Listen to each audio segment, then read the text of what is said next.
Right, so as soon as this comes on, right. So the bit we're doing is integration and differentiation of vectors. So this bit here, knowledge of 3D vectors is assumed, and we did that in further maths 1, so we did that. And then knowledge of differentiation and integration of the exponent e of kx, sine of kx, and cos of kx is assumed. That is from year 13 normal maths, so I am going to quickly run you through how to do that now. It's not overly difficult, it's the first thing you do in year 13 with this macro, so it'll be, yeah, it's not like too far into year 13. So essentially, the derivative of sine is cos, and the derivative of cos is minus sine. I'm not going to prove that, you're not going to be asked to prove it. So you just need to know those two. Right then, and the derivative of the exponential function. So, anyone know what the derivative of e is? Sorry? Yeah, well, e to the x, yeah. The idea being that it's, by definition, it's the function that solves this equation. That's what e is, that's what e of x is, it's the function that solves this. So by its very own definition, it's its own derivative. Right then, so next thing we can look at is differentiating something like sine of kx, cos of kx, e to the kx. So this one I've done here, I'll do as an example. So if you've got sine of 2x, right, what we do we agree this is not sine of x. So what we do, we pretend that this is x. So if this is sine of x, what's its derivative? Cos of x, yeah? But you agree in this instance, because it's 2 of x, it would be cos of 2 of x. Yeah? It's not quite that straightforward. That's what we do now. What was the thing I was pretending was x? Do you agree it's 2x? You times by the derivative of that. So what's the derivative of 2x? What's the derivative of 2x? 2, yeah. So the derivative of sine of 2x is 2 cos of 2x. So let's go again. So if I have the derivative of e to the 5x. Okay, so we pretend that 5x is just x. So what will be the derivative of e to the 5x? It's just e to the 5x. But what do we have to now do? Times by the derivative of 5x. And what is the derivative of 5x? 5. This is 5e to the 5x. Derivative of 3 cos of 2x. Okay, so the constant on the outside you can ignore. So this would be, so what's the derivative of cos?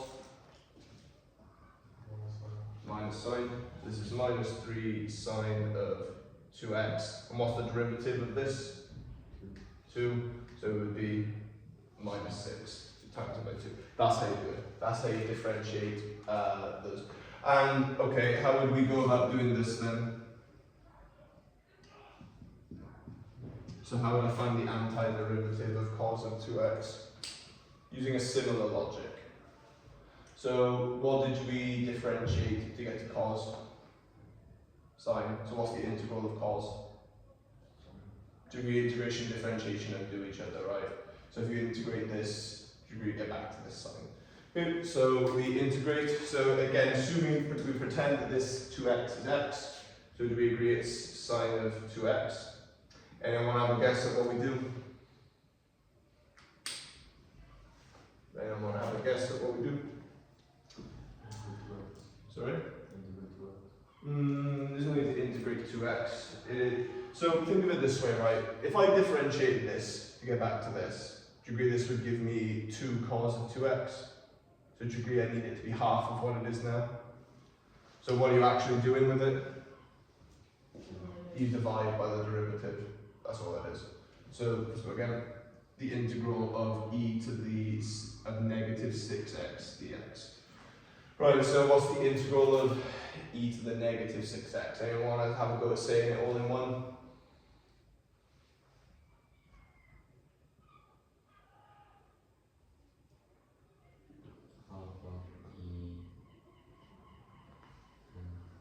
So it'd be e to the negative 6x because it doesn't change. And then what's the derivative of negative 6x? What's the derivative of negative 6x? It's negative 6. So it's what you divide by negative 6. So that would be negative 1/6 e to the negative 6x. Obviously, both of these have integration constants too because they're antiderivatives, but I don't really care for that at the moment. It's not what I'm looking for. Let's go again. The integral of sine of 4x. So what is the integral of the antiderivative of sine of 4x? So once again, take a second. So what is the integral, or the antiderivative rather, there's no limits. What is the antiderivative of sine of 4x? Anyone have a go?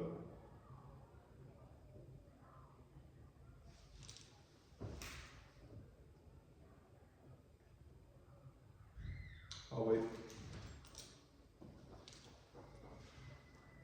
So what would be the integral of sine? 1 over 4 minus cosine. No, yeah, good. So the integral of sine would be minus cos, and then it'd be 1 over 4. Right, let's go again. Okay, go. So take a second, and tell me what you think that is.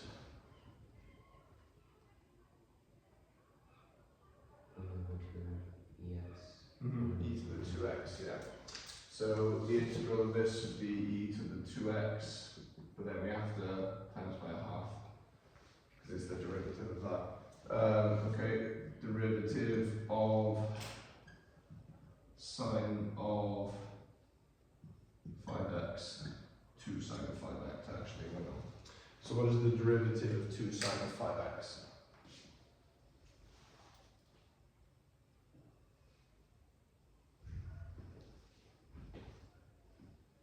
10 cos 5x. Yeah, good. Alright. Okay, so this is times in by 5. So that brings 5 to here, so it's 10 cos of 5x.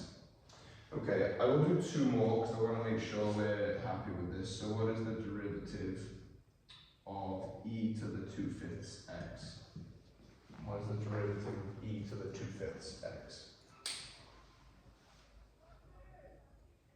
2/5 of e to the power 2/5 x. Yep, it's the exact same thing as there. So it's 2/5 e to the power of 2x. Okay, and last one, as promised. What is the antiderivative of 3 times e to the power of 5 over 6x? And you don't have to do it all in one, you can just tell me what you do.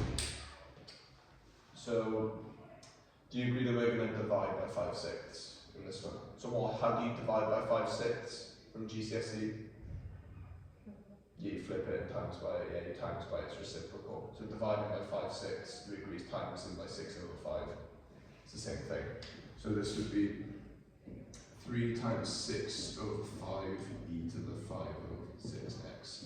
So this would be 18 over 5 e to the 5 over 6x. Okay, so essentially you're just going to need to be able to work with that really. So vector calculus is honestly one of the most interesting topics in maths. Really amazing topic. So my YouTube channel is obviously the Laplacian.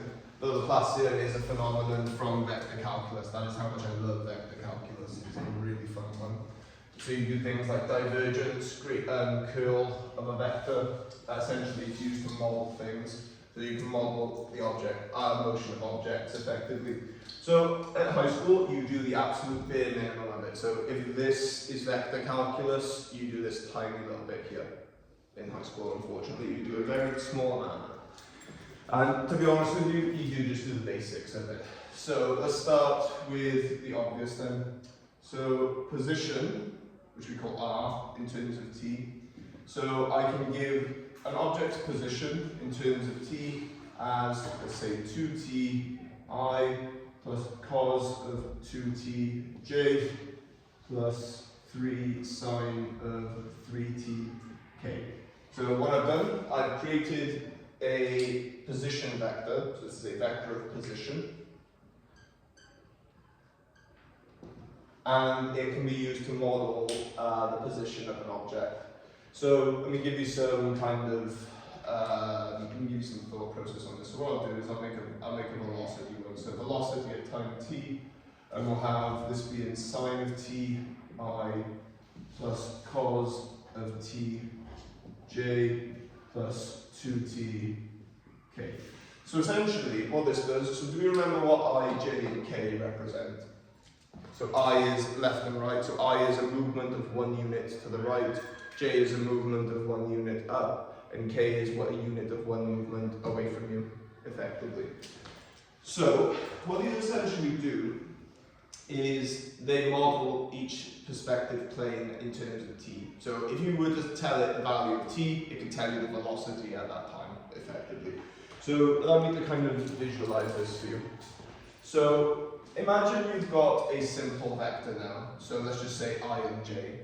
So say you've got, it's x squared in I, sorry, t squared in I, and it's, I don't know, 2t in j. So what that means is the x value, do you realize that's a quadratic?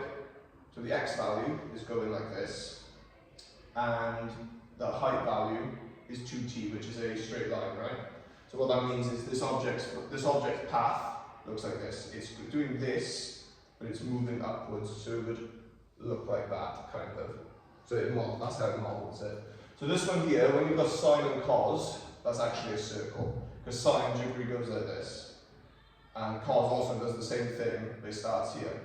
So what this actually ends up doing is it goes like this. And now imagine this, and what's the z-axis doing? Yep, so it would go like this. So this movement here would be a spiral, essentially, a spiral going in the z direction. You don't need to understand it implicitly like that, but I always think it kind of helps. So the thing you need to be able to work with, and from physics you should know this. Do you do differentiation and integration in physics at all? Okay, that'll be year 13 then. Okay, so let's go through some basic definitions then. So let's start with the acceleration vector, and let's start with a position vector and a velocity vector. Right then, what is velocity? Is the rate of change of, it's the rate of change of displacement, right? If you change position over a amount of time, you have a velocity, right? So I'm gonna just say this now. If you hear rate of change, rate means derivative with respect to time. It means divide by time, effectively. So do you agree that velocity is the rate of change of position? So if you've got a position vector and you want to go to the velocity vector, you take the derivative with respect to time. Anyone have a go telling me how I get the acceleration vector? What is acceleration? Acceleration is the rate of change of velocity. So how would you get to the acceleration vector? Take the derivative of the velocity vector, yeah. Okay, how would we go backwards from acceleration to velocity to position? If I'm giving you the acceleration vector, how do you get to the velocity vector? Yeah, you have to integrate it, yeah. You have to integrate it to undo it, so the integral with respect to time, and same again. Okay then, so there's more we can do with that. So how would I find the force vector? Anyone know the formula for force that uses one of those three? Will the mass be a vector? Is mass a scalar or is it a vector? It's a scalar. So you just times by it. So by timesing the acceleration vector by mass, you get the force vector. Okay. Are there any other things we could find? And the answer is yes, there are. So what did we do? What topic did we do before this? Momentum. What's the formula for momentum? So I could times the velocity vector by m and get a vector for momentum. What did we do before momentum? Power. What's the formula for power? Anyone remember the formula for power? Yeah, we didn't do it as energy over time, did we? Force times velocity? Yeah, we did force times velocity. Can we see a problem with that, though, doing that here? Because what are force and velocity in this instance? They're both vectors, so it kind of times two vectors together. Not really, but there is a special name for it. Do we remember it from Unit 1? Many times. Yeah, it's the dot product, yeah. So the power, so I just call it F dot V, is the dot product of the force and the velocity vector. And there is one more we can do. So we can call this x of t if you like, just because it makes people see its position or displacement a bit more. Since we're dot producting things, what would the displacement vector dot producted with force be? Displacement times force, what's that? Yes, the work done. So the work done, this would be force times displacement. So this is power, and this is work done. And I should point something out as well. When you take a dot product of two vectors, do you get a vector back?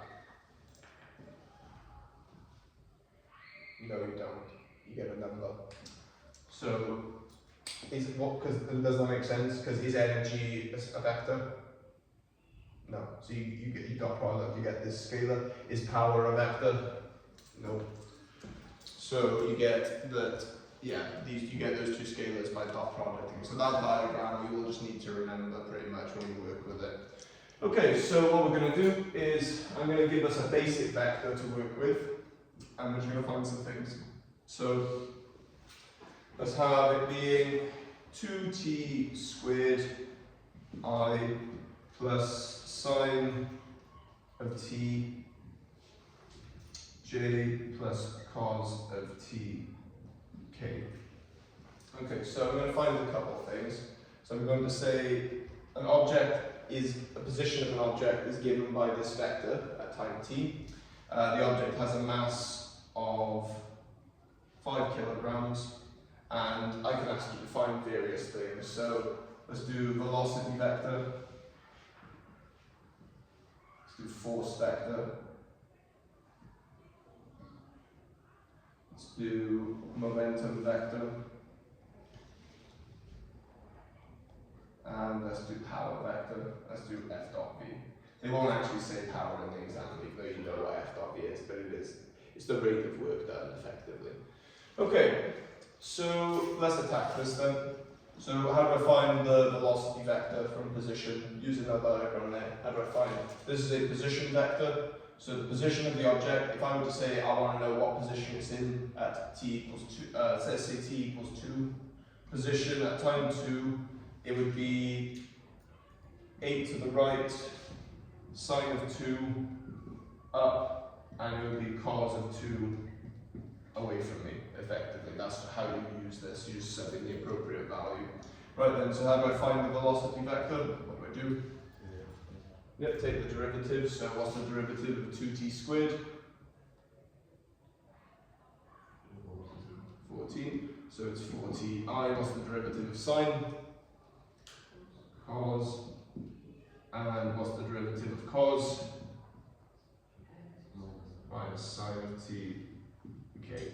Good, that's my velocity vector at time t. So again, if I want to know the velocity at a specific time, I just sub in the time and it'll tell me the velocity at that point. Okay, so velocity vector done, that's part A. Part B then, so I want the force vector. So what's my path to the force vector? How am I going to get to it from this velocity vector?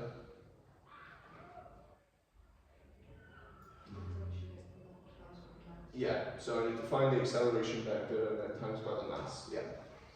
So the acceleration vector would be 4i, and then it would be negative sine of t j minus, yeah, so I'll just put the minus here because we're used to it at this point, I hope. So minus cos of t k. Okay, and that's our acceleration vector. So what do we do to get the force? We times by the mass, right? So degree is times in this by a scalar constant of 5, hopefully quite straightforward. Degree everything, just get times by 5. So the force vector is equal to 20i minus 5 sine of t j minus 5 cos of t k. Okay, that's part B. Let's do the momentum vector then. So how do I find the momentum vector? So momentum was this row here. That was this, row here. So it's the velocity vector times by the mass, right? So let's do exactly that. So the momentum vector, so V was 40I. I'll write it out again. So velocity is given by 40I plus cos of t j minus sine of t k, and then we're timesing by m, so your momentum vector is given by this times by 5, so it's 20t I plus 5 cos of t j, and then minus 5 sine of t k. Okay, so that's your momentum vector at time t, and now it wants the power. So the power, how is this going to work then? So do we agree this is going to give me, this won't give me a vector, it should give me just a bunch of t's in an equation, effectively, because you haven't actually got any numbers here. So for this last one, do we agree it's the force vector times by velocity, right? And that is the trick. Sometimes they can ask you for this up front. So what you've got to do is you've got to realise, oh, I need to find this, and I need to find this, and then use them. So it will be f dot v. Right then, do we remember how to take a vector dot product? Okay, so here's v and there's f. So do we agree that we're just dot product, dot product, dot product? Yep. So 20i times by 4t, so that's 80t. And then minus 5 sine of t cos of t, minus 5 sine of t cos of t, j, why am I writing the j, sorry, that's not needed, and then minus 5 cos of t minus 5 sine of t. So do we agree the two minuses cancel, and it's plus 5 sine of t cos of t, so plus 5 sine of t cos of t, and what's happened here that's actually quite nice. So this is my expression for the power. What happens here that's actually really quite nice. Yeah, these two cancel, so the power is just given by 80t. And is that a constant? Yeah, exactly that. So your answers should, if you have a good bit of understanding, your answers should kind of make sense. Right, shall we? Yeah, okay, so what we'll do now is we'll work backwards. So, what you're going to need now, has everyone got this diagram written down? Yeah? Has anyone not? You have this written down? Okay, I'll let you write it down. So, what we're going to do now is we're going to do the same thing, but we're going to start in a different place. So this time, I'm going to tell you that the velocity vector at time t is given by 3 sine of t I plus 2 cos of 2t j. So this time is, okay, so can we agree that this is first of all a bit simpler because it's only 2d, so there is a bit less to work with. Right then, so there is going to be a problem with this now. So I will tell you that an object velocity is modeled by this, has mass equal in 10 kilograms, so that keep things simple. And the things I'm looking for, so it's initially at the point 20. So it's initially, so it starts its movement at the point 20. Are we all happy with what it means by 20? So there's the origin, it starts 2 to the right of the origin, okay? Okay then, so what I want is the position vector. And I want the work done per second. So I should point out this is the work done like per instance of time. But anyway, so how do we find the position vector from the velocity vector that we're given by here? What do we have to do to this velocity vector? How do we get to position? You integrate it. And there's going to be a problem here, which you'll see in a sec. So the integral of the velocity vector is the position vector. So this is equal to, and then we integrate these two. So what's the integral of 3 sine of t? I would say it's just negative 3 cos of t, because the 3 just stays there. The integral of sine is negative cos. And then the integral of this, so what's the integral of cos? No, it's positive sine. So positive sine, but then we divide by 2. So I would say this is sine of 2t. And I've actually done something wrong here on purpose. There is actually something missing. What is it that I'm missing? Sorry? Yeah, so because we're taking an antiderivative with no limits, it's actually much worse than missing a c. So we're actually missing 2 c's. So c1 and c2. You're actually missing a c in both instances, yeah. So it's a lot more annoying. So integrating with these, there is a problem. Yeah, integrating with these is always problematic. So with that in mind then, how do you think we find c1 and c2? Because that's not a complete answer, that's not the position vector. So how do you think we find c1 and c2? Is there something I've given you that you didn't have before? Yeah, so I'm telling you it's initially at the point 2, 0. What does the word initially mean? Do you agree it's what it's telling you when the time is 0, it's that? Yeah. So essentially, x at 0, so evaluating this at 0, so this would be 3 times cos of 0, which is 1, so negative 3 plus c1 I. And then evaluating this at 0 is 0, so this is c2j. So you are told that this is 2, 0. Could you agree this is 2, this is 0? So you can find them. So stating the obvious, c2 is obviously 0, and c1, if this is equal to 2, do you agree c1 must be 5? Yeah? Yeah. c1 must be 5. And so your position vector is negative 3 cos of t plus 5 I, and then sine of 2t j. So that's your position vector. Okay, so now we have the position vector. The next thing it asks for is the work done. So going back to the diagram, how do we find the work done? You have the dot product with the force and this displacement vector that we just got. So do we agree that the path here is we have to now go and find this and then come back. Okay, so am I going to differentiate this? Is there any point?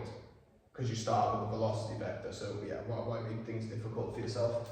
So what we do is we go to our velocity vector where we started, so velocity vector 3 sine of t plus 2 cos of 2t j.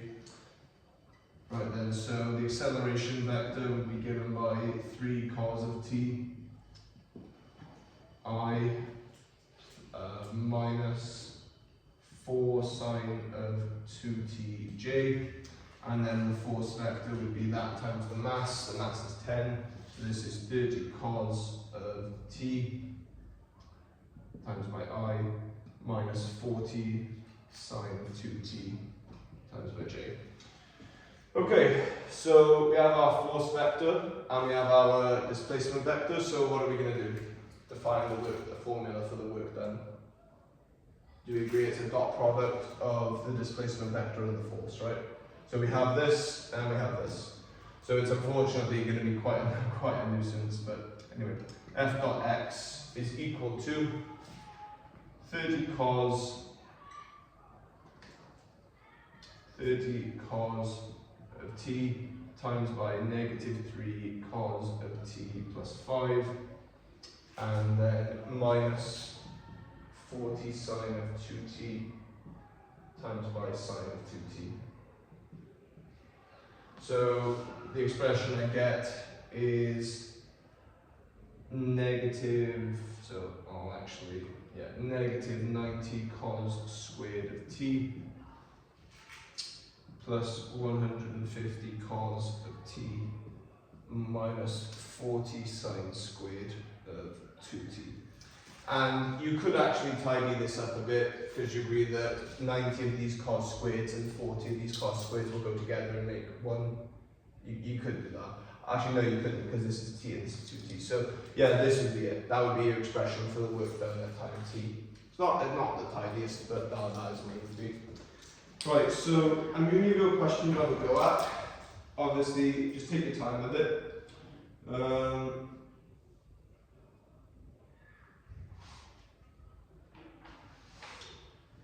Okay, have a go at part A and part B on this question. So particle of mass 0.5 kilograms, so this is from 2019 from the paper you'll see. So particle of mass 0.5 kilograms is moving under the action of a single force F, so that its velocity v at time t is given by that vector. So you're given the velocity vector, it asks the 2 marks to find the acceleration vector. And then part B, determine an expression for f dot v. And they don't say it's power, they just say f dot v, but you just need to find the force vector and the velocity vector and dot product them. Part C, we will talk about in a little bit. So can you do parts A and B, please?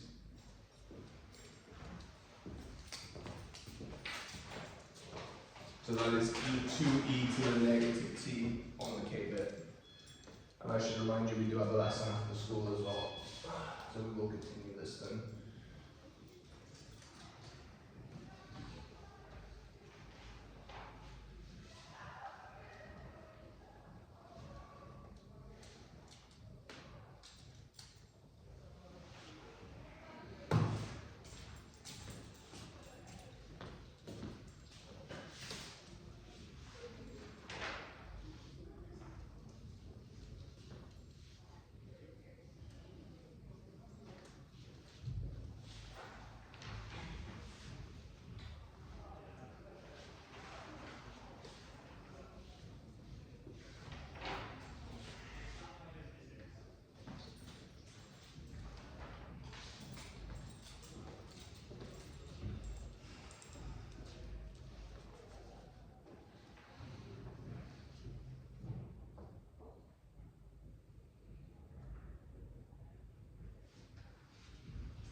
Okay, so should we talk about an expression for the acceleration then? So what am I doing to this vector? Actually, do you want a minute? Yeah, go on, have a minute.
Right there.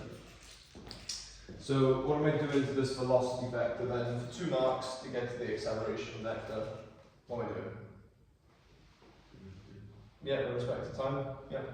So the acceleration vector at time t would be 6t I and then minus 8j. Right, what is the derivative of 2e to the negative t then? So ignore the 2, it's a constant, yeah. So what's the derivative of e to the negative t? Minus E. Minus that, yeah, effectively. So it's minus 2e to the negative t k. So were we able to get to that? Is that all good? Yeah. Good. So that's 2 marks. And then part B, it wants f dot v. So we need to find the force vector. So the force vector, do we agree, is times in this by 0.5 to halving all the constants. So 3t I minus 4j minus e to the negative t k. I like to put them in brackets just because it emphasizes them a bit more, but that's just me. Right then, so f dot v. So these 2 times together, so it would be 3t cubed. And remember, there's no i's, j's, and k's. It's a dot product, so they're just added. So these 2, then these 2, then these 2. And then what's the dot product of minus 4 and minus 8t? It is plus 32t. And then what's the dot product of these 2? So minus this and plus that, so it's minus 2e. Right, what's my e to the minus t squared? So do you raise e to the minus t times e to the minus t, right? So when you take something to a power of 2, do you read double the power? Yeah, so this is e to the negative 2t, so. Right, and that's your expression in terms of t for it. So, part C then, find the kinetic energy. And I don't want to make it clever, like, I would never have thought to teach you this, if you get what I mean. This is one of those things where it's kind of like a curveball, which they love to do. What's the formula for kinetic energy? 1 half times velocity. Velocity Squared. squared, right? Can you do velocity squared in vectors? Do you mean you can't do a vector times a vector, but you can do something else that's similar, the vector equivalent? So what are you going to do Dot product V. with itself? Yeah, and then times by half the mass. Yeah, that would be how you would do it. So this is what I mean, but I would never have thought to mention this, but like, yeah, that would be logically how you would do it. So right, I'm going to let you have a go at part C, so I'll let you do that. So can you dot product the velocity vector with itself and times by half the mass? Part D I'll talk about. So part D is more to do with this diagram, the one I showed you before.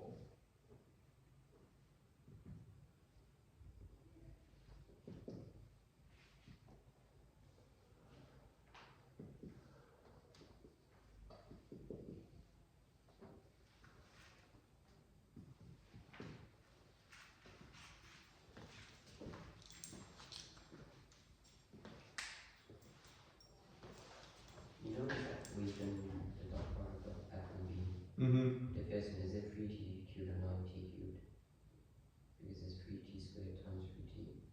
It would be 3t. Yeah, it is 9. Yeah, thank you. Yes, you're right. Yeah, it would be 9t cubed. Thank you. Yeah.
Alright then, so part C then, so we need to do V dot V. So this is interestingly also the magnitude of V. So, the magnitude squared anyway.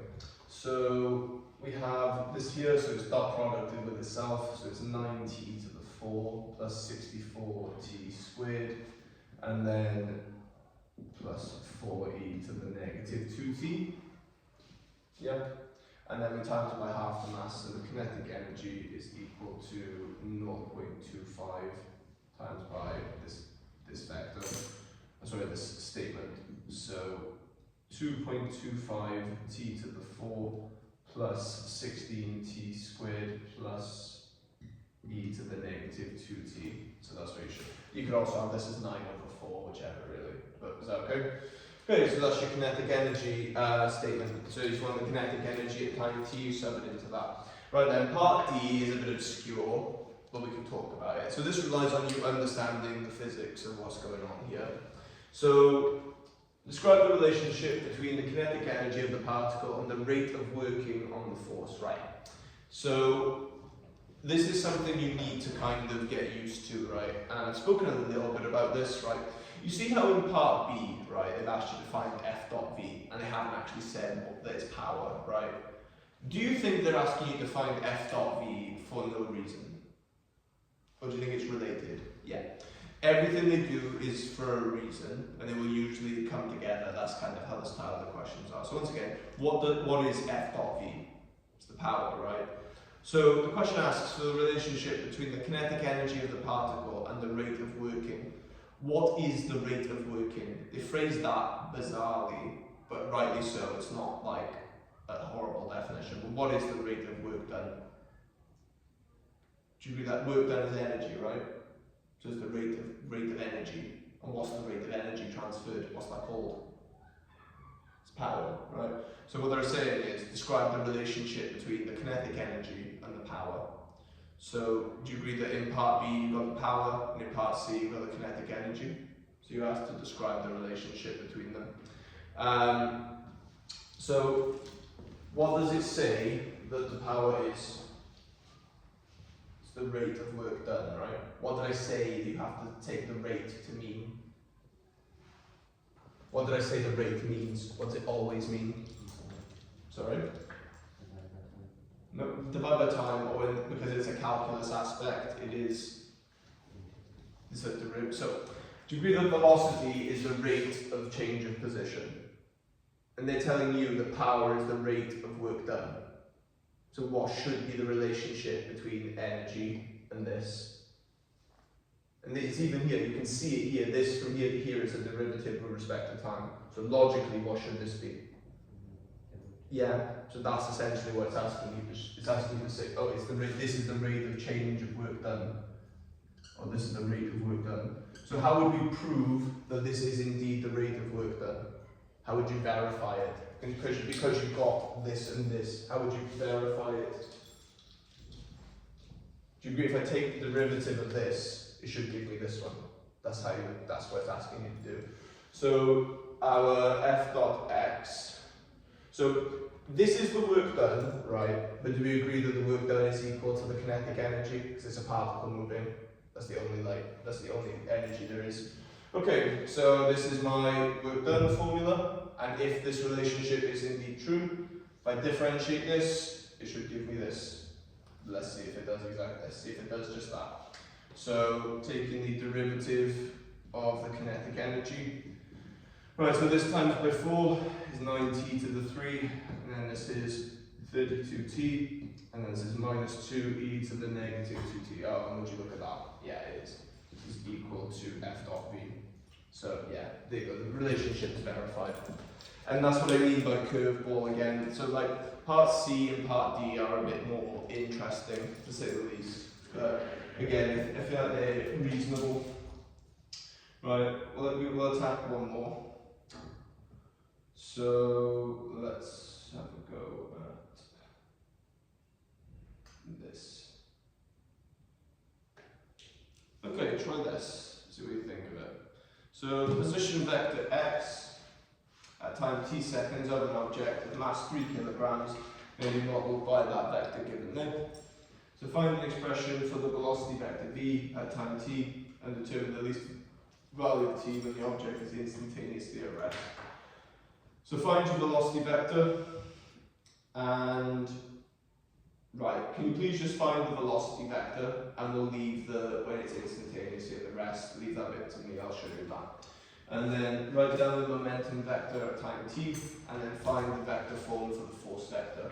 So don't worry about the instantaneously at rest bit, I'll go through that, because again, that's a bit more like unusual.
So like I said, find the velocity vector, but I'm more interested in you doing B and C after that. We'll talk about the instantaneously at rest stuff. before we go.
I'll give you 2 more minutes, but I'll have to call it then just in the interest of time. So I'll go through it and then that'll be it. So obviously you're back again later, and I am going to do a lesson tomorrow after school as well. So between those 3 we should be able to do vectors pretty concisely. Yeah, we should be pretty good then actually. So after we finish this one, we've got 2 topics left and we're done. So we've got to do springs and we've got to do circular motion. Unfortunately, both topics are huge, but once they're done, they're done.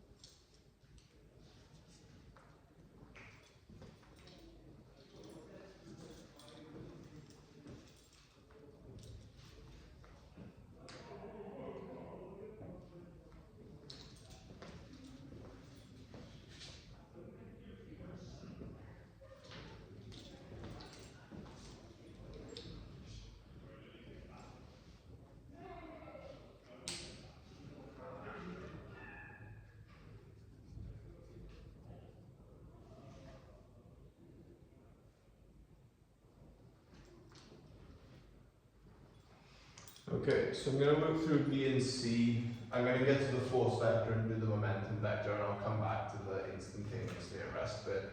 So this should be 3 cos of t, I, and then this would be plus 8 sine of 2t, j, and then plus 5 cos of t, k. So that's my velocity vector, and like I said, I will come back to this instantaneously at rest thing. So the momentum vector, do we agree, is just timesing this by m? So m was 3 kilograms. So this is 9 cos of t, I, and then 24 sine of 2t, j, and then 15 cos of t, k. Okay, and then part C is finding the force vector, so I need to find the acceleration vector, which will be the derivative of this. So minus 3 sine of t, I, and then plus 16 cos of 2t, j, and then minus 5 sine of t, k.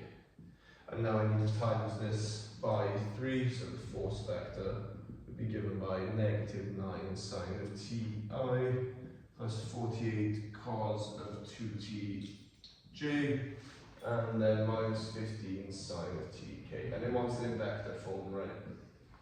Yeah, okay. So momentum vector easy enough, force vector easy enough. Okay, let's talk about this instantaneously at rest thing then. Right, what do you take instantaneously at rest to mean? What does it being at rest mean? Okay, so in terms of maths, though, give me some numbers. What does it mean? Forces at balance. velocity is 0, right? So it's not moving anywhere in any direction. Okay, so what you require, here is your velocity vector. Do you agree for it to be at rest? This, and this must equal 0 at the same time. So do you agree those are 3 trig graphs? And you just got to find the value where they all are 0 at the same time. That's it. So do you remember the graph of cos looks like? I would hope so. So this is 3 cos of t. So what does times in the cos graph by 3 do? Just makes it have a peak of 3 and a trough of -3. So would you agree this one will do the exact same, but it will have the same values here? So yeah, the only one that's different is this one. Do you remember how to draw the graph of sine of 2t? So first of all, because it's 8 sine of 2t, do you agree it has a peak of 8 and a trough of -8? And because it's 2t, do you agree in one wavelength it'll fit 2 waves? That's the trick. So instead of it looking like sine, it does look like sine, but instead of it going for like a full 360, it'll do one full wavelength in 180, and then it'll do another wavelength. And so what we're looking for, so this is 90 degrees, 180, and you have to do it in radians as well, I should state that. So this would be 90, and this would be 180, and then this would be 3 pi over 2, and this would be 2 pi. So is there a value where where all the graphs are 0? There's actually 2. Do you agree at pi over 2 and 3 pi over 2? So are we happy where I only have to draw one graph for the 3 cos of 2 for these two? Because it's just different, it's the same graph, just different amplitudes. Yeah, so do you agree that the first time is at pi over 2? And pi over 2, so pi divided by 2, that is 1.57 seconds in. Yeah. Right, we'll have to leave that there. I'll see you after school, we'll just do more of this, alright?